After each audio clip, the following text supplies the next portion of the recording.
The hum of voices filled the air, a steady rhythm of chatter, laughter, and footsteps echoing across the polished marble floors of the city's grandest shopping mall. Bright lights spilled from storefronts, neon signs beckoned with promises of luxury, and the smell of coffee and fresh pastries drifted from a cafe near the entrance.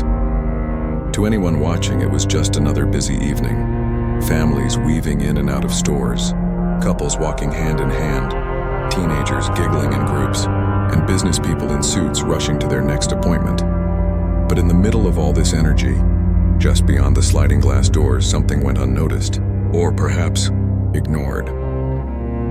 Outside, under the glow of the mall's golden lights, a man sat in a wheelchair. His hands gripped the rims of the wheels tightly, his arms trembling from effort as he tried to maneuver forward. The doors, heavier than they should have been, swung closed just as he reached for them. Again he tried, pushing harder this time, his face etched with determination. But the glass wouldn't budge enough to let him through. People streamed past him, laughing, talking, eyes glued to shopping bags or glowing phone screens. Some noticed him for a second, their gaze flicking briefly before sliding away. Others didn't even bother to look. To them, he was invisible. The camera draws closer, capturing the strain in his eyes. He wasn't weak, not in spirit. This was a man who had known battles far greater than this door.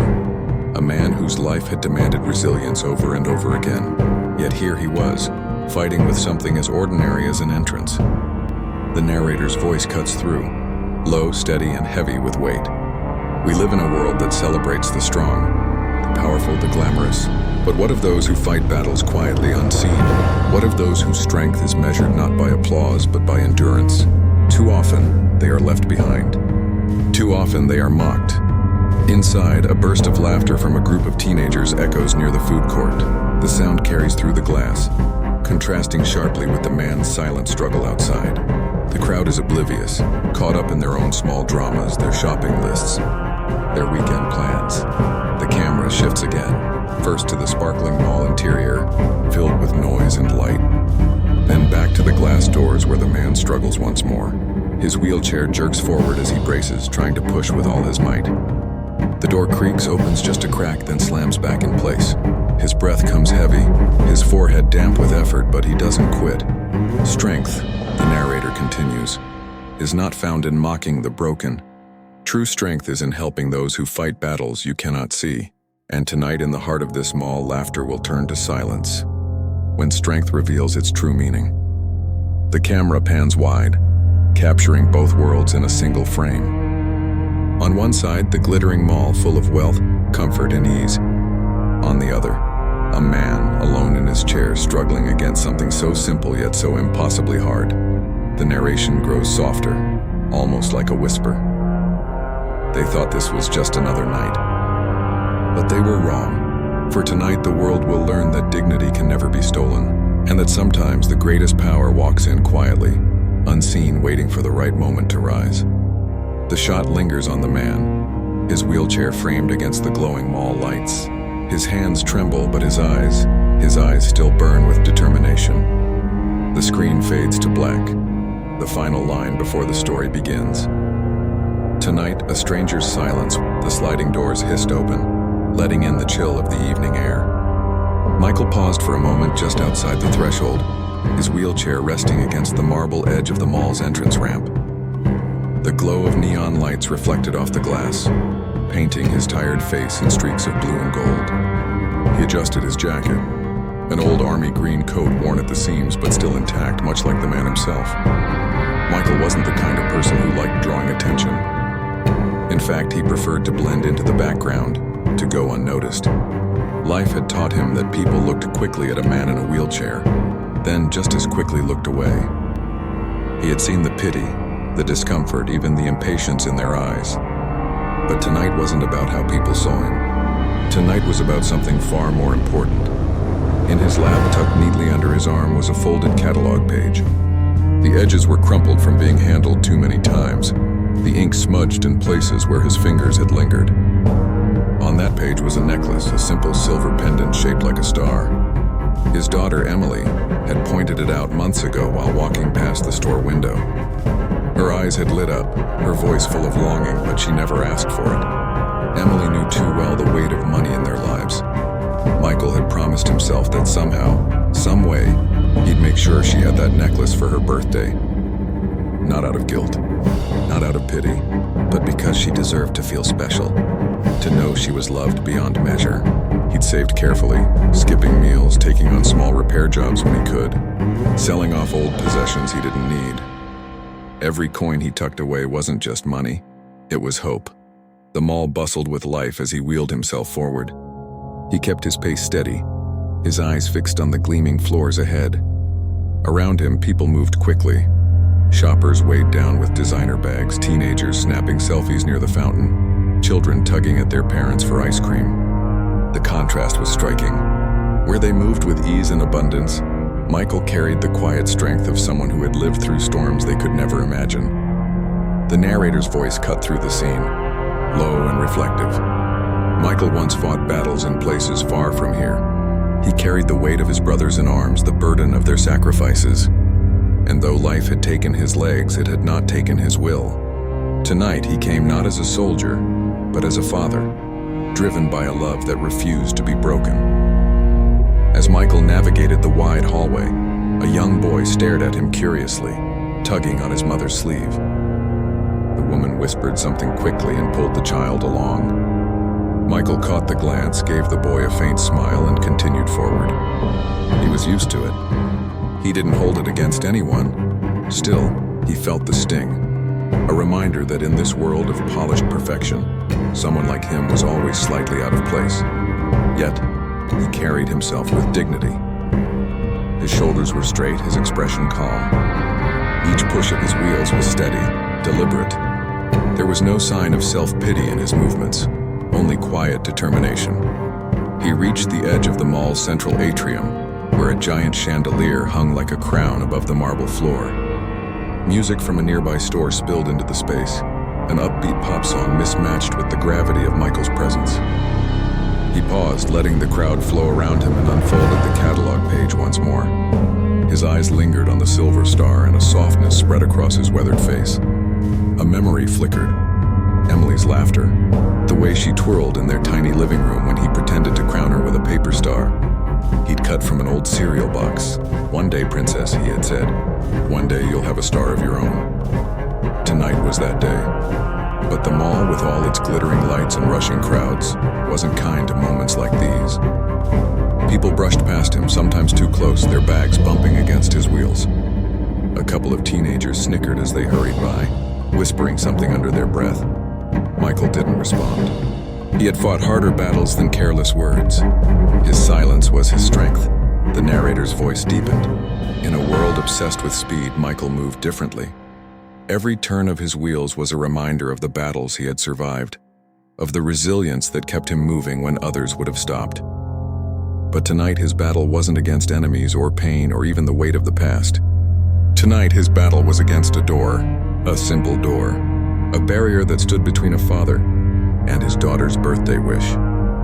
As the camera followed him toward the gleaming glass entrance to the jewelry store, the tension began to build. He slowed, his breath steadying, his hands gripping the wheels tighter. The crowd continued to swirl around him, oblivious to the meaning of his journey. To them, he was just another man in a wheelchair, moving slowly through the chaos of consumerism. But to him, this was a mission, quiet, personal, and sacred. He stopped once more, looking at the storefront. Behind the glass, the necklace glimmered under bright display lights. For a moment, his eyes glistened with something unspoken. Love, pride, determination. And then he pushed forward. The jewelry store gleamed like a palace behind the glass doors. Its spotless windows framed neat rows of shining displays, necklaces that caught the light like stars, rings that glittered with impossible perfection, bracelets dangling like treasures waiting to be claimed. Michael stopped before it, his eyes fixed on one particular case inside. The silver star necklace was there, right where Emily had first seen it. His chest tightened with quiet resolve. This was it, the moment he had saved for, the mission he had prepared himself to complete. But between him and that display case was a barrier most people never thought twice about. A set of heavy, polished glass doors. He reached for the steel handle. The metal was cold beneath his fingers. He adjusted his position in the wheelchair, angling carefully, then pulled. The door budged an inch, maybe two, but immediately swung back with a defiant thud. Michael tried again. His arms flexed, veins straining against weathered skin. The chair shifted slightly under him as he gave another pull. The glass creaked but resisted, sliding back into place the moment his strength faltered.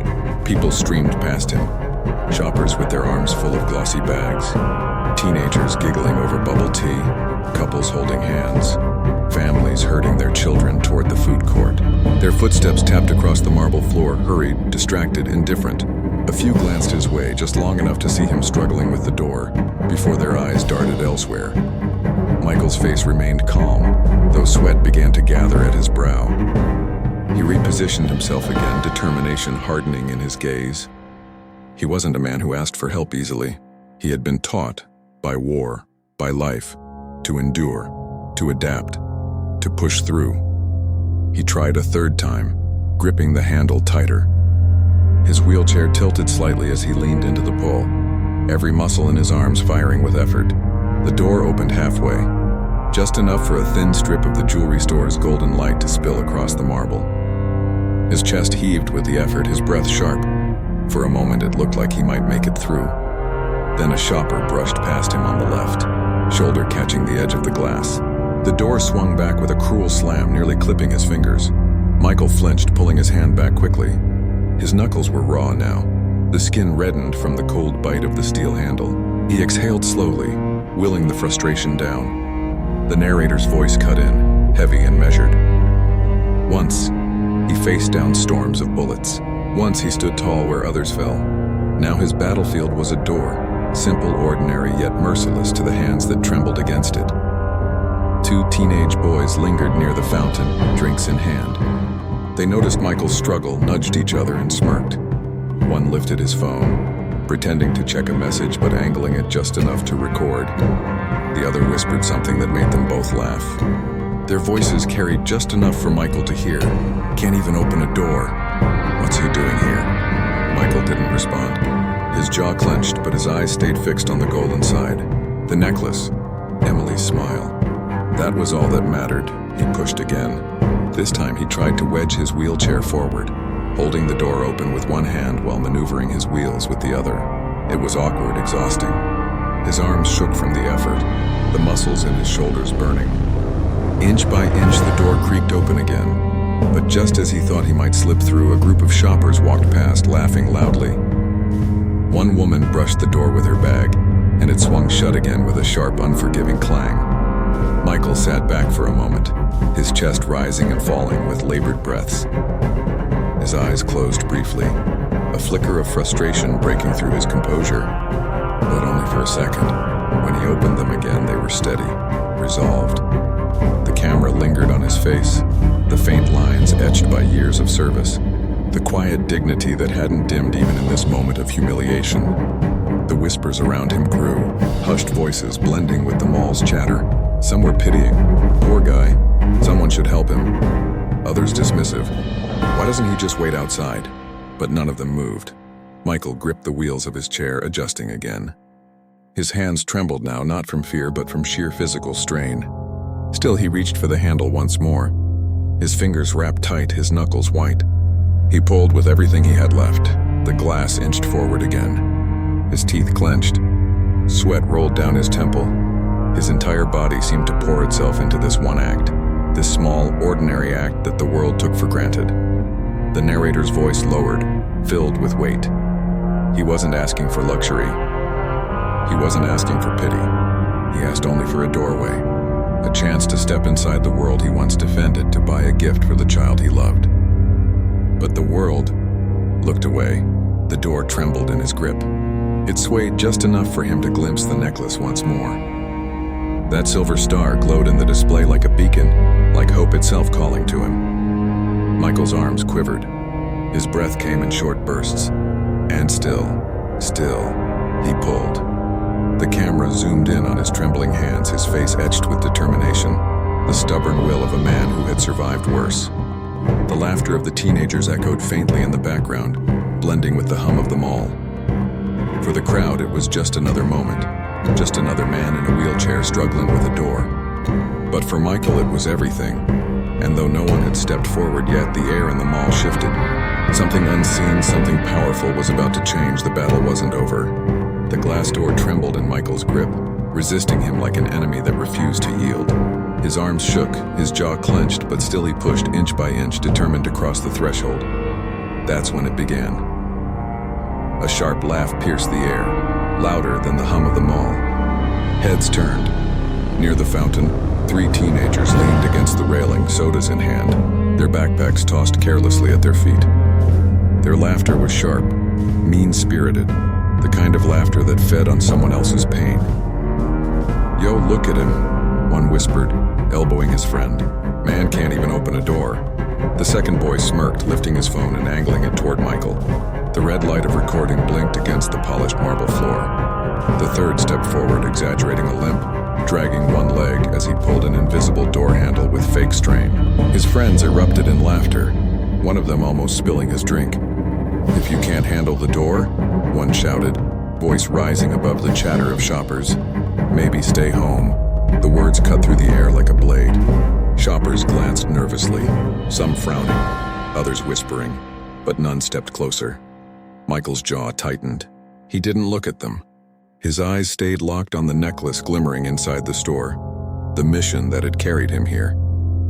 His breath came heavy, his shoulders tense, but he didn't answer. Silence was his shield, but the teens weren't finished. The one with the phone stepped closer, pointing the camera directly at Michael. "Come on, old man," he mocked. "Show us that veteran strength. You fought wars, right? Can't even fight a door?" The other mimicked pushing a heavy object, groaning dramatically, stumbling backward in mock defeat. Their laughter ricocheted off the high ceilings, louder, uglier. Michael pulled again, his fingers trembling, his grip slipping slightly on the steel handle. His arms burned. His face tightened, the strain visible now. Sweat slid down his temple, and though he tried to ignore them, the sting of humiliation was there in his eyes. The narrator's voice cut through, heavy and cold. Once, he stared down fire in battle. Once, he stood where others fell. But tonight, his enemy was not a weapon, it was cruelty. And cruelty laughed. The crowd thickened as shoppers slowed to watch. Some frowned at the teens, others at the struggling man. A mother pulled her child closer, whispering something and hurrying away. A few raised their phones too, recording, their faces uncertain. Were they documenting injustice or feeding the spectacle? Michael braced again, gripping his wheels, repositioning. His body strained as he gave another push. The door opened halfway, the light from the store spilling across him like hope. His lips pressed tight, his eyes blazing with determination. And then, one of the teens jogged forward, pushing the door shut with a smirk. The slam echoed. Gasps rippled through the bystanders. Michael's hand snapped back, nearly caught between the glass and the frame. His knuckles scraped the edge, reddening instantly. For a moment, silence. Then laughter again, harder, crueler, echoing across the polished floors. Michael sat back in his chair, breathing hard. He closed his eyes briefly, fighting the anger rising in his chest. He had faced bullets, explosions, nights colder than death. But nothing cut like this. The mockery of children who had never known sacrifice, never understood dignity. The teens high-fived, their arrogance swelling. One shouted, "Some hero, huh?" Another added, "Bet his daughter's embarrassed too." The crowd stirred uneasily now. A man in a business suit muttered, "This is wrong." A woman shook her head, whispering, "Why doesn't anyone stop them?" Yet still they did not step forward. Michael exhaled slowly, steadying himself. His voice, when it came, was low, almost to himself. "I've been through worse." He reached for the handle again. His hand shook, but he pulled. The door creaked once more, inching open. Every muscle in his arm screamed, but his will did not falter. The teens' laughter faded into murmurs as a tension swept the mall. People were no longer just bystanders, they were witnesses. Witnesses to cruelty, witnesses to strength.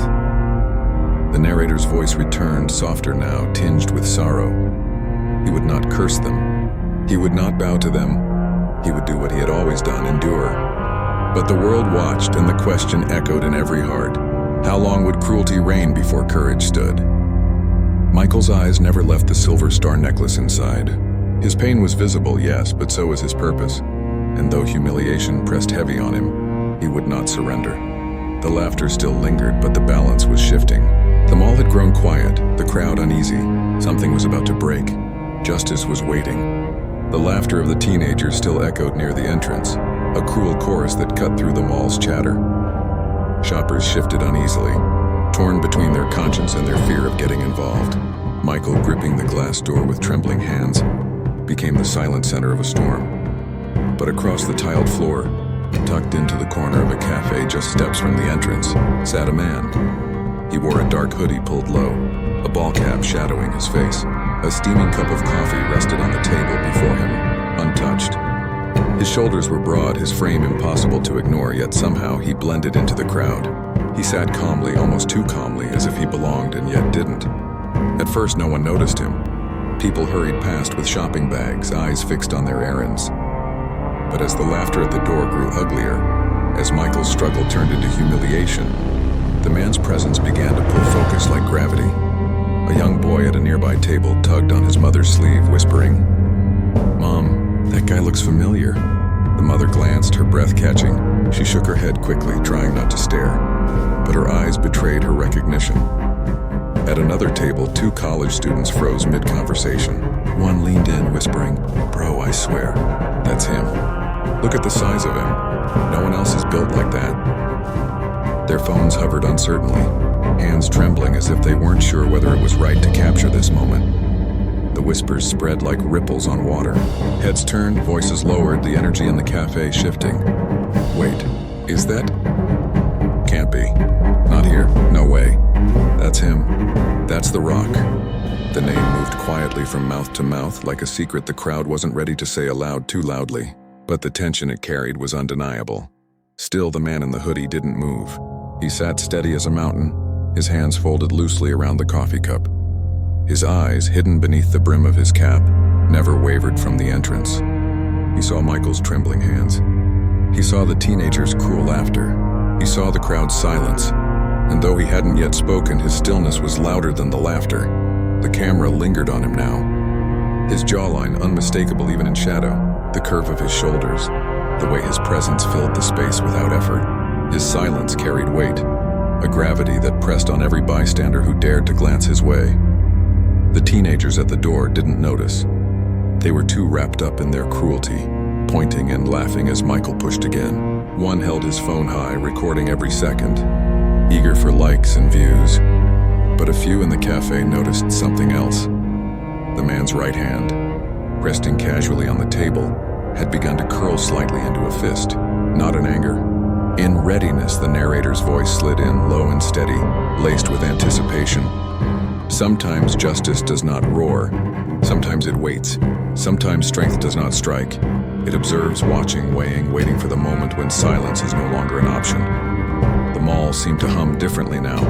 The laughter at the door grated louder against the backdrop of whispers. The crowd outside the cafe leaned forward unconsciously, as though pulled closer by the invisible force of the man in the hoodie. And then, one of the teens shouted again. "Come on, wheelchair warrior, show us your moves." His friends doubled over in laughter, the phone camera shaking in his hand. Michael's jaw tightened. His chest rose and fell heavily, but he didn't respond. His dignity, fragile but unbroken, was all he had left. The man in the hoodie shifted ever so slightly. He set his coffee cup down on the table with deliberate calm. The sound of porcelain against wood was soft, but in the charged silence it felt like a gunshot. Several diners gasped, their eyes locked on him now. One whispered, "Oh my God, he's gonna do something," but still he didn't rise, not yet. His patience was as heavy as his presence, a storm gathering behind calm skies.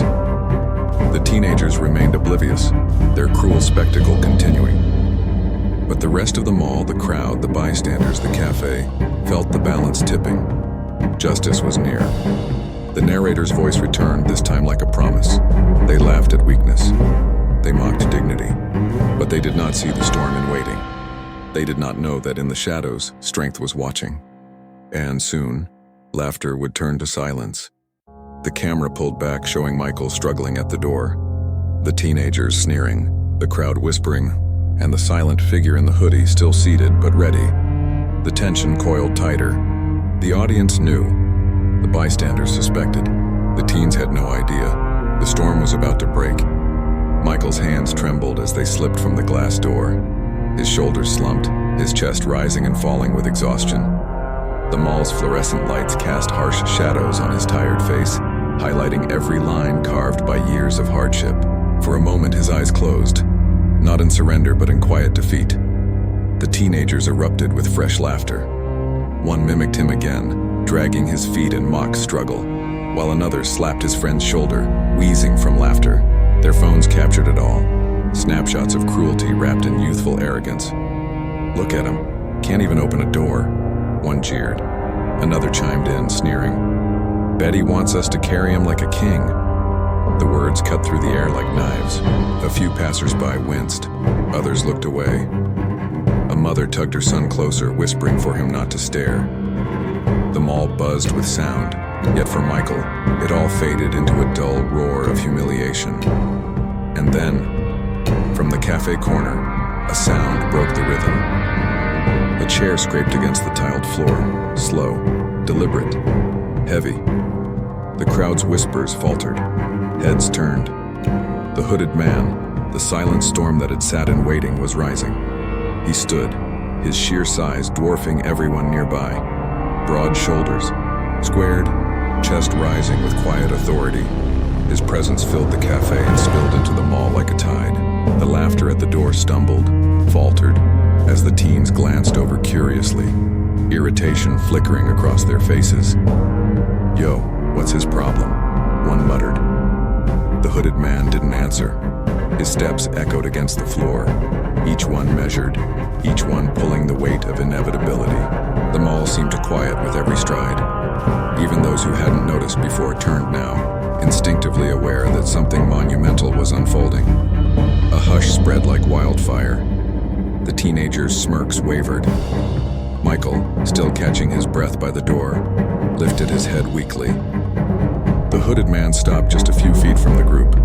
The teens puffed their chests, trying to mask unease. One raised his chin, scoffing, "What, you here to play hero or something?" The man reached up, fingers hooking the edge of his hood. The crowd leaned in, silence, anticipation, breathless suspense, and then he pulled it back. Gasps erupted sharp and thunderous as recognition surged like a wave. "It's him! Oh my God, that's The Rock." Dwayne Johnson, no way. Phones flew into the air, cameras flashing, but he ignored them. His eyes, piercing, steady, filled with something heavier than anger, locked onto the cruel scene before him. The teenagers froze, color draining from their faces. Their bravado evaporated instantly, replaced by the hollow stare of realization. The Rock moved past them without a word, stepping directly toward Michael. With one effortless motion, he reached for the heavy glass door. Where Michael had struggled, where his strength had faltered, The Rock pulled it open with a single hand, the door swinging wide as though it weighed nothing. His other hand extended toward Michael, not as pity but as respect. Michael blinked, stunned. Slowly, his trembling hand reached out, meeting The Rock's firm, steady grip. In one smooth, powerful motion, The Rock guided him forward, holding. The door opened until Michael's wheelchair crossed the threshold. He didn't let go until Michael was safely inside. The mall had gone silent. The laughter was gone. Only the quiet shuffle of footsteps and the low hum of awe filled the air. The Rock straightened, turning now, slowly, toward the teenagers. His gaze, sharp as steel, landed on them. They flinched under it. One boy swallowed hard, lowering his phone. Another shuffled back a step, his earlier smirk gone. The silence stretched, heavy and suffocating. The Rock didn't need to speak yet. His eyes said enough. Power, disappointment, judgment. But finally, he did speak. His voice was calm, but it carried through the mall like thunder rolling across mountains. "You think strength is laughing at someone's struggle?" The teens froze, wide-eyed. He took a step closer. "Strength is here." He turned slightly, gesturing toward Michael, who now sat inside the mall, dignity intact, staring at The Rock in awe. The crowd murmured, many tearing up, some applauding softly. The Rock's focus snapped back to the teens. You should be ashamed. Every one of you. They dropped their eyes, shifting uncomfortably as if the weight of the world pressed down on them. The narrator's voice entered softly over the scene. In a moment, cruelty lost its voice. Arrogance lost its footing. Because true strength had stepped forward, and the world could no longer look away. The camera pulled wide, Michael safe at the Rock's side, the teens shrinking into the crowd, the mall transformed into a cathedral of silence and awe. And at the center, Dwayne "The Rock" Johnson standing tall, his presence commanding, his actions louder than any words could ever be. The mall was silent. The laughter that had once filled the air now felt like a ghost, swept away by the gravity of the moment. Dwayne "The Rock" Johnson stood tall, his massive frame towering over the teens, his presence alone heavy enough to silence the world. He let the pause linger. Silence was powerful. It forced people to listen before a single word was spoken. His eyes scanned the crowd, meeting the gaze of shoppers, families, store clerks, and finally, the trembling teenagers who had mocked Michael. Then, in a voice calm yet commanding, he began, "I've been where struggle lives. I've felt what it's like to have nothing, not a single dollar in my pocket, not even a roof over my head. I know what it means to fight just to stand tall, even when the world looks down on you." The crowd shifted, their breath held. People leaned closer. Mothers pulled children near. Teenagers lowered their phones. The words carried weight, not because they came from a celebrity, but because they carried truth. The Rock turned, gesturing gently toward Michael, who sat in his wheelchair, humbled but dignified. This man here, Michael, he's not weak. He's not someone to laugh at. He's stronger than most of us will ever be. Because strength, real strength, isn't measured by muscles, money, or how many people you can mock. Strength is measured by how many people you lift up when they fall. His words echoed through the marble corridors of the mall, bouncing off storefronts, rising above the whispers. Michael's eyes glistened, his hand tightening around the armrest of his chair. The Rock continued, his voice deepening, filled with conviction. "When I was a kid, my family and I had $7 to our name. 7. I remember the shame of being judged by what I didn't have. And let me tell you something. Being poor, being broken, being different, none of that makes you less human. None of that makes you unworthy of respect." People in the crowd shifted uncomfortably. A mother dabbed her eyes with a tissue. A man lowered his head in shame, thinking about times he had walked past someone in need. The Rock's eyes locked onto the group of teens again. You laughed, you pointed, you mocked. Why? Because it made you feel powerful for a moment? Because you thought no one would call you out? The teens squirmed, their earlier arrogance gone, replaced by guilt. He stepped closer, lowering his voice, making it more personal. "Listen carefully. You'll learn one of the hardest truths right here, right now. Mocking someone doesn't make you strong. It exposes your weakness. But showing compassion, that's where true power lives. That's what real men and women do. They help, they respect, they honor." The crowd broke into soft applause, hesitant at first, then stronger, echoing through the mall. The teens looked around nervously, their cheeks burning red.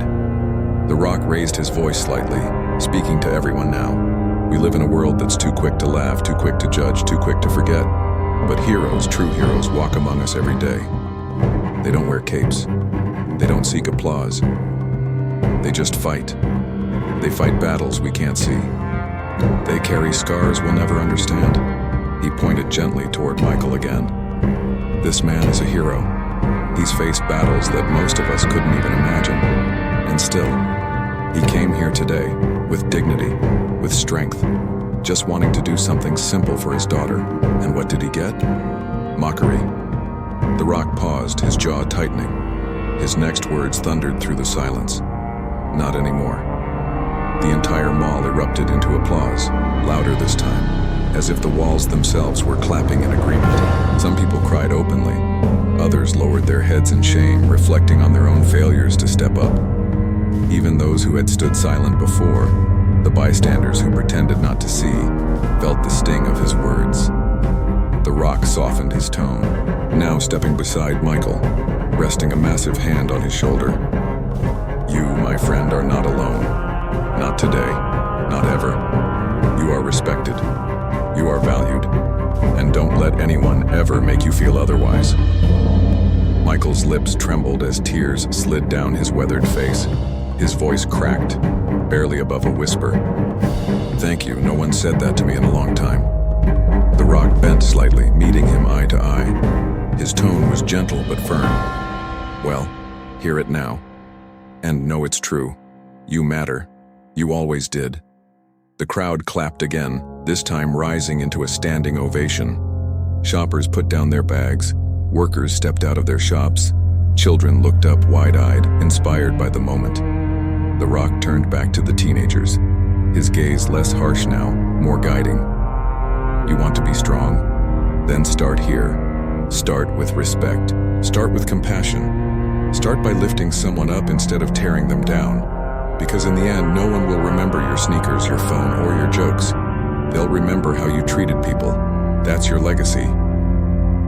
The teens swallowed hard, their arrogance fully broken. One whispered, "I'm sorry," but the words barely carried over the noise of applause. The Rock gave a single nod.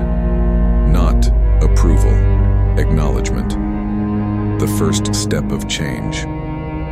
The narrator's voice returned, threading through the sound of clapping and sobs. That night in a crowded mall, cruelty met its match. Mockery was silenced, and strength revealed itself, not in fists, not in pride, but in the power of compassion. The camera lingered on The Rock and Michael, side by side, the symbol of dignity restored. The applause thundered on, a tidal wave of respect echoing louder than any insult ever could. The mall was still buzzing with the echoes of The Rock's words when he turned back toward Michael.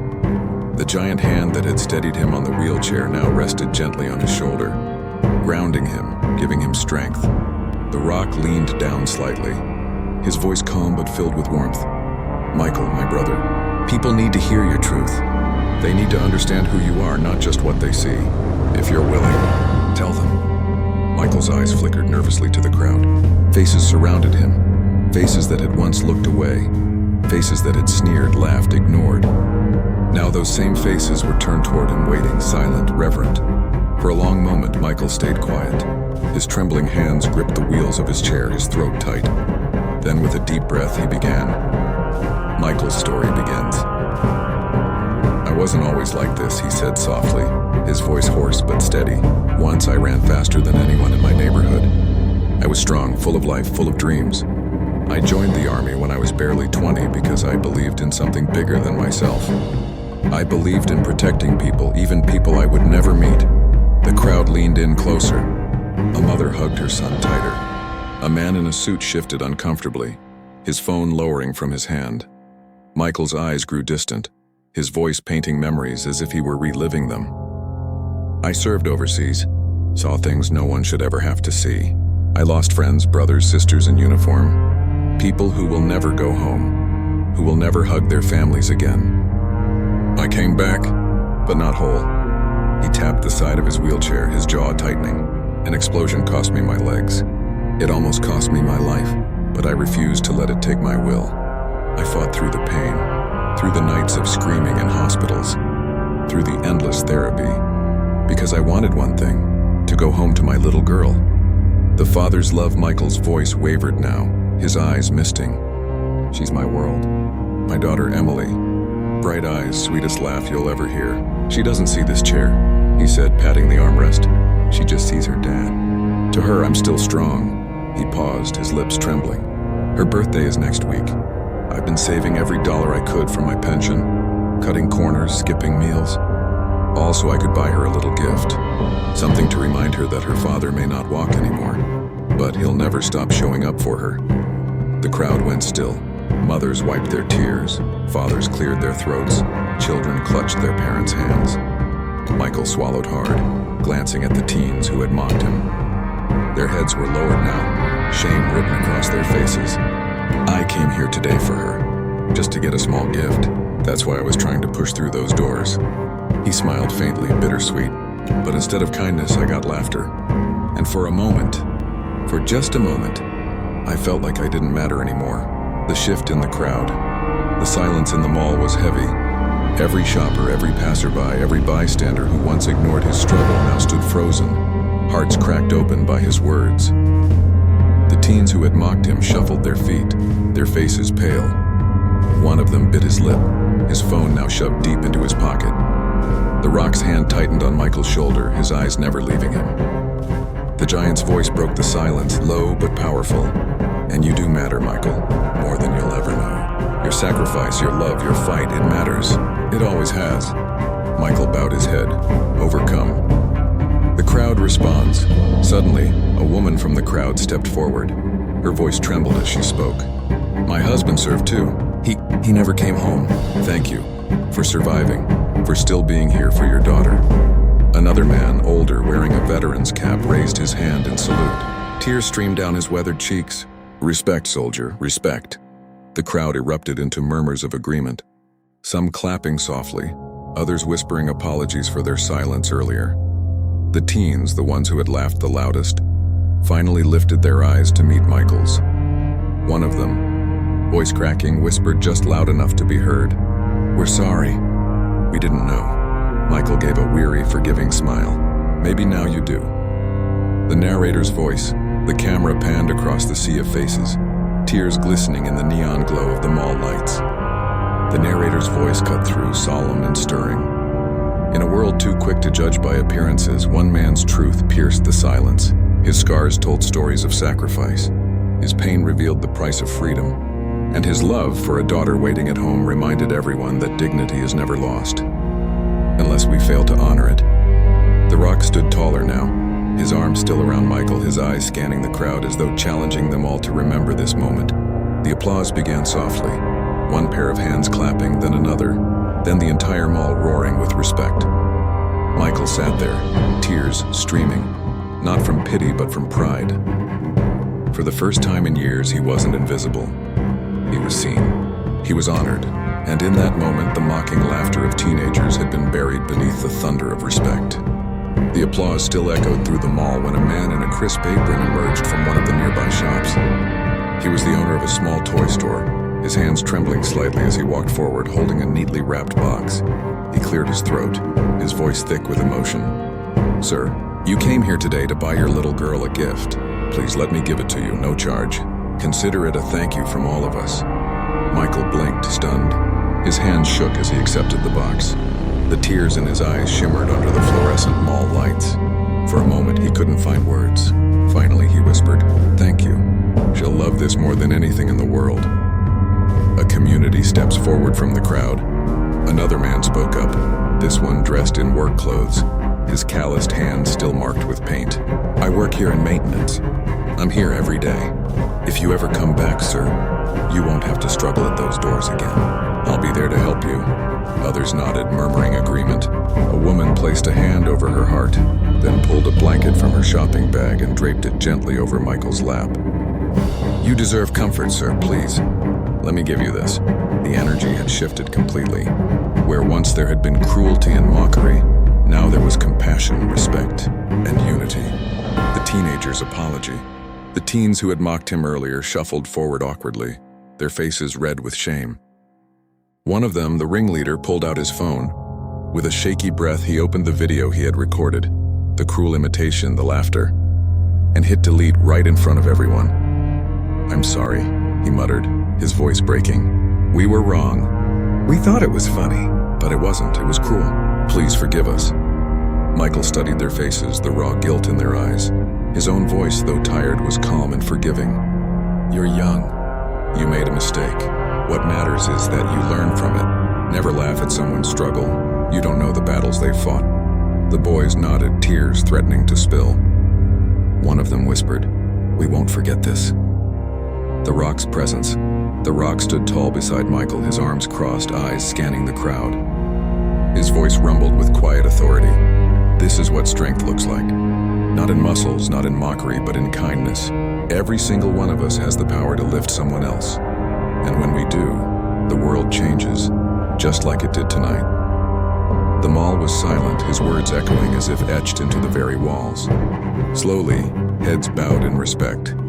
From mockery to compassion, one by one, people stepped forward. A teenage girl handed Michael a small bouquet of flowers she had just bought for herself.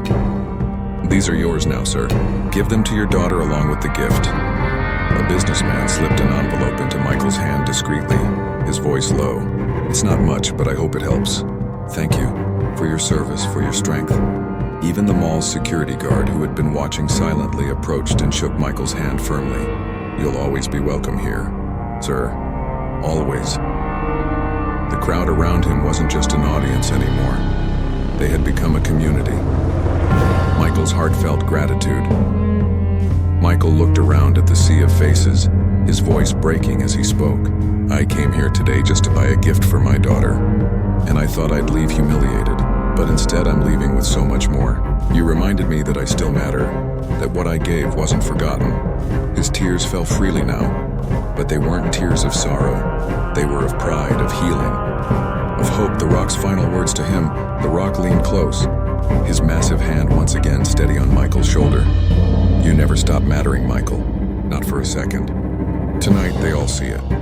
And I promise you this, you'll never fight alone again." Michael looked up at him, and for the first time in a long while, his shoulders lifted, his back straightened. Pride replaced the weight of shame. Transformation of the atmosphere. The mall, once filled with the cruel laughter of teenagers and the apathy of strangers, now pulsed with compassion and respect. The same bystanders who had once looked away were now crowding closer, offering hands, gifts, apologies, and gratitude. The neon signs above the shops glowed brighter, reflections in tear-filled eyes. Conversations weren't of mockery now, but of lessons learned, of promises to do better, of stories shared. The Rock stood as a towering figure at the center of it all. But the true hero of the moment was Michael, the man in the wheelchair who had once struggled alone at the doors, but who now rolled forward, carried by the strength of an entire community. The narrator's voice settled over the scene like a warm blanket, tying it together. What began with cruelty ended with compassion. A man once mocked was now honored. A crowd once silent found its voice, and a truth that had been forgotten was spoken once more. Strength is not in tearing others down, it is in lifting them up. The mall's noise slowly faded. The chatter, the laughter, the clapping, all softened until only the narrator's voice remained, woven with swelling music that carried both sorrow and triumph. That night, a man in a wheelchair taught the world the meaning of true strength. The camera lingered on Michael, his hands resting firmly on the wheels of his chair. The gift for his daughter sat in his lap, neatly wrapped, glowing under the warm lights like a symbol of victory. His shoulders were straight now, his head held high, not beaten down, not forgotten, but honored. The crowd parted to make way for him as he rolled toward the exit. Every face turned with respect. Where once there had been laughter, now there was reverence. People who had stood idle moments before now stepped aside like they were giving passage to a hero. The Rock remained by the cafe entrance, his towering figure silent but steady, his eyes following Michael with the faintest trace of a smile. It wasn't a smile of triumph, but of pride.